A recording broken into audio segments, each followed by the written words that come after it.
안녕하십니까. 지표로 보는 미국 시장의 권혁태입니다. 25년도 9월 4주차 보도록 하겠습니다. 지금 연준에서 금리를 내린 뒤로 시장은 계속 좋은 모습입니다. 계속 상승 추세로 거의 바뀌어 있는 상태라고 보셔도 될 것 같습니다.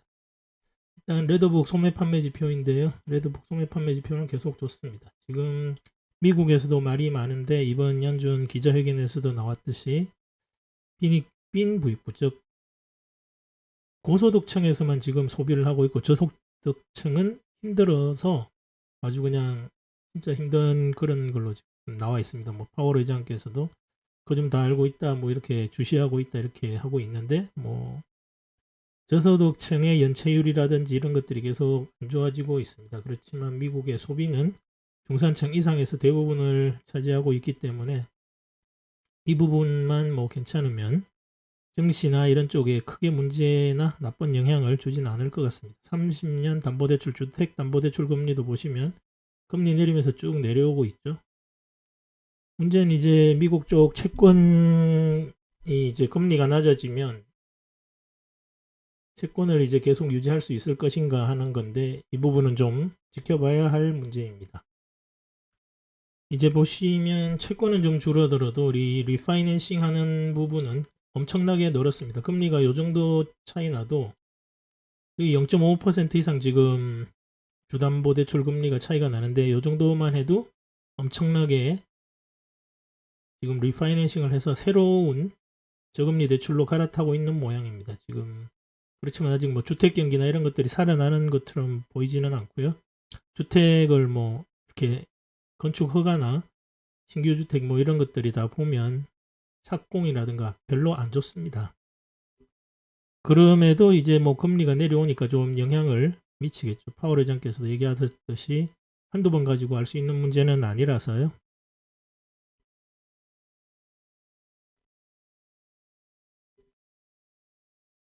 네, 다음으로 수입 물가지수인데 관세 부담으로 전체 경기가 좀 안 좋아지고 있습니다. 지난주에도 지표에서 나타났듯이 전체적으로 인플레나 뭐 이런 쪽 리스크보다는 경기 둔화로 인한 고용 쪽 수요 감소 뭐 이런 것들이 계속 지표로 나타나고 있습니다. 파월 의장께서도 뭐 기자회견 중에 말씀하셨지만 아무래도 이쪽이 더 지금 리스크가 하방 리스크가 더 커지고 있는 상황입니다. 다음으로 연속 실업수당 청구 건수인데 그나마 경기 둔화가 조금 천천히 완만히 이루어지고 있는 것 같습니다. 4주째 계속해서 연속 실업수당 청구 건수가 조금씩 내려가고 있습니다. 크게 차이가 나는 건 아닌데 뭐 이 정도만 해도 저소득층에 있던 근로소득이나 이런 것들이 계속 뭐 나락으로 떨어지는 그런 일은 없는 상황입니다.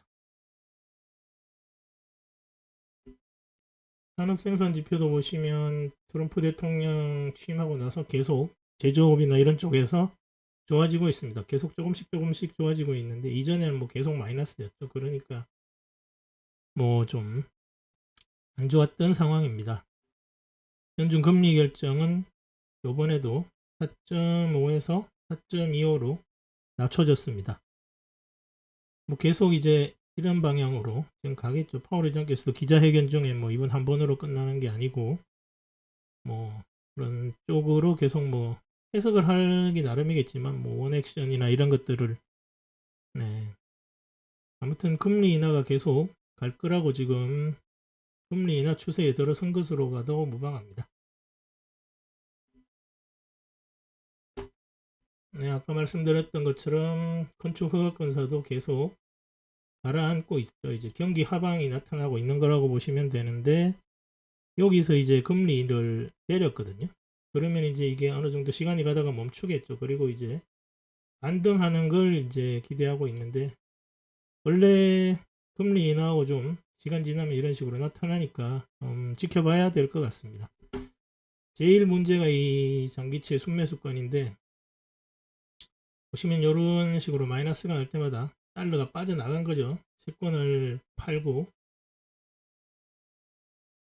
이게 항상 이때 문제가 있었습니다. 2021년도 중반에도 그렇고 24년 중반에도 조정이 한창 나타날 때였고 25년도 또 이때쯤에 또 급락해서 6월 달에 좀 시장이 안 좋았죠. 물론 트럼프 관련해서 뭐 그런 것도 있었지만 달러 공급이 안 좋아지면 항상 주식 시장은 문제가 발생했었습니다. 이게 지금 급락하고 있죠. 이렇게 금리까지 내려가고 있기 때문에 시장이 갑자기 이런 쪽에서 달러가 휙 빠져나가면서 큰 충격이 올 수도 있습니다. 이게 마이너스로 돌아서는지 다음 달에 좀 지켜봐야 할 문제입니다. 이게 만약에 진짜로 마이너스로 돌아서고 달러가 빠져나간다고 치면 금리 인하로 인해 가지고 복잡한 금융 시스템에 어느 한 군데는 또 터질 수밖에 없습니다. 이렇게 자금 공급이 완전히 반대로 뒤바뀌면 레버리지 크게 돌고 있는 이쪽은 엄청나게 충격파가 오죠. 그러면 또 기초 자산을 또 영향을 미칠 수밖에 없습니다. 네, 이번 주는 상승으로 보고 있습니다. 왜냐하면 계속 금리 인하 추세에 들어간 것으로 보고 있기 때문에 상승으로 뭐 당연한 거겠죠.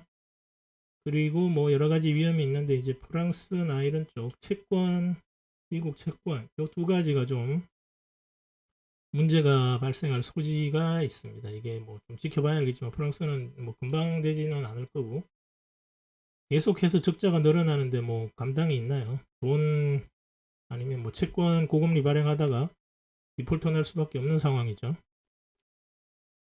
아무튼 여러 가지가 좀 복잡하게 서서히 잠재적 위험이 커지고 있는 상황입니다. 하지만 뭐 당분간 급락하거나 이런 건 없는 것 같고요. 계속해서 상승 쪽으로 보고 있는 중입니다. 오늘은 여기까지 하겠습니다. 감사합니다.